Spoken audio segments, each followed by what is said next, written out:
With that being said, though, Stephen A., Paul, if Michigan wins, do you think that their title would be tainted, considering the infractions and Harbaugh's suspension and everything that transpired this season?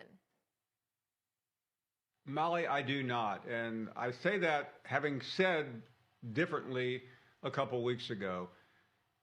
What changed? Maybe being a little bit too close to the sun this week, but I was able to view this program up close, something I had not really done prior. And I looked at these young players, Corum, McCarty, and so many others who played a critical role. And I see a group of young men who have nothing to do or had nothing to do with whatever went down. Juxtapose that, Molly, with the current state of college football. After Alabama lost the game last night, they put out an urgent plea for more money from their NIL collector. That's where we are. And I'll stop there because it's too long and it's too confusing. But college football has been corrupted to such a degree that, as egregious as some of us once thought the allegations against Michigan were, I think if they hold up the trophy next week in Houston, they deserve it. They've won it. They've beaten the greatest coach of all time. They will have beaten another undefeated team, the last one standing. And I think people are welcome to have differing opinions. People are welcome to throw dirt, but it won't come from me. I agree, Paul. Had this thing played itself out and we can get down to the nuts and bolts and we could have found out exactly what they did, how long it's been going on, what they knew, when they knew, okay. But because they settled this thing and says, okay, I'll serve another 1 or 2 game suspension and all this go away, it's going to be hard for me to say that their title is tainted because they beat some great teams along the way. They beat an Alabama, and as you said, they would beat an undefeated Washington team. They did what they did to Ohio State. So for me, hey, live and let live.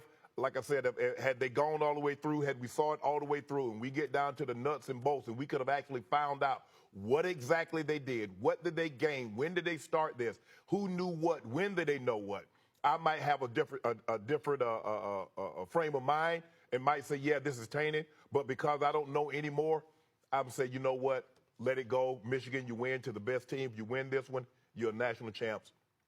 Well, first, let me get a couple of things out of the way. Number one, Sharon Moore. I mean, now we know how he was crying those weeks ago because, I mean, he's about to be the next head coach. That's why he was crying. He was crying. That's why he was crying in support of Jim Harbaugh. Let me cry my way to a national championship. We're going to win, and then after that, Harbaugh will leave, and he'll be the next head coach of Michigan. You think they're going to give him that job? I think they better. How about that? With the job that he did while they listen, I was looking at him like, what the hell are you crying about, for crying out loud? It was embarrassing.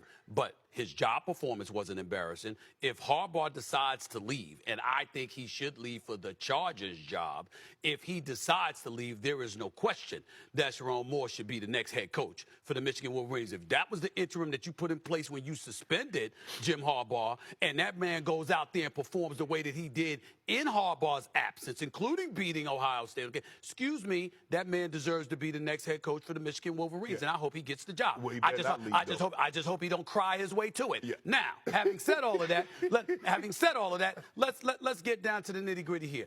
It's not going to be tainted if Michigan wins the title, but let's understand why. It was never about that. See, this is where Michigan is twisted it. And, I got people, there's people that I ignore because they text me and they try to misquote me and misrepresent what I said. I never said that Michigan didn't deserve anything. What I said was you cannot have them competing for a national championship entering the college football playoffs with an open investigation. Right. You have to close it. Right. You have to come to a conclusion and move forward. If we're still up in the air as to the degree of their transgressions and we're questioning the legitimacy of wins because of it, you can't then have them in the college football playoffs. They addressed it. Right. And as a result, Harbaugh was out until the playoffs, obviously, and then until the Big Ten championship, obviously, and they handled their business. More power to them. But I will say this, because Paul just brought up something, and I think it's incredibly important. College football is a mess. The NIL hasn't made it any better. It's made it worse to some degree. Obviously, we're seeing players profit off of it, but in the end, it's still a messy situation. I love the fact that the players get money. I just don't like the mess that surrounds it. But with all of that being said, let's understand something. We looked at Michigan, and we said this is an elite team. Yes. What we were saying was, however, it doesn't matter how good you look in the aftermath. Were you guilty of what they said? Right. We don't really definitively know to what degree the guilt is. So all we can go by is the greatness we're witnessing on the field from them. But let's not sit up there and stick out our chests like we're the second comings of Gandhi, for crying out loud. Like all of a sudden we're completely absolved and we're absolved of everything. Wait a minute. If there is found to have been a transgression where the players are tipped off to stuff prior to competition, well, just because you go out and you beat people in the aftermath of that doesn't mean that you didn't benefit weeks and months and years earlier. So, again, stop with the holier than thou stuff. Enjoy the moment. Recognize it. We all see the greatness, particularly of this defense, and J.J. McCarty is no slouch, and Corum is a bad brother. We get all of that, but let's not act like we're saints all of a sudden.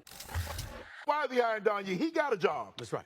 Now, I want to know how Lincoln Riley was the head coach of the University of Oklahoma, and somehow he ended up at USC. That they can't. I didn't hear anybody talk about, the poor kids. Brian Kelly had a job at Notre Dame. That's right. And and teams going to bowl games. And he had LSU. And he had LSU. And don't nobody say the poor kids. But as soon as the kids, Lord forbid, I got a first-round grade or I get an opportunity to change my family dynamic forever. That's right. Oh, man, he should play college football. Man, college football going to be just fine. How much money is the University of Texas, University of Alabama, Michigan, and Washington, how much money is they going to make according to these kids? If I'm these kids, you want the kids to play, Stephen A? Take out an insurance policy that whatever they lose because of injury in this bowl game, they get it. Very to get it. Very, very simple. And by the way, for those who don't know, Don Yee is an agent that represented Tom Brady throughout his career. He represents Sean Payton for the Denver Broncos, and now Harbaugh has hired him, probably in all likelihood, because he's planning on leaving to go take the damn Chargers job. That's what that's about. And there's nothing wrong with it.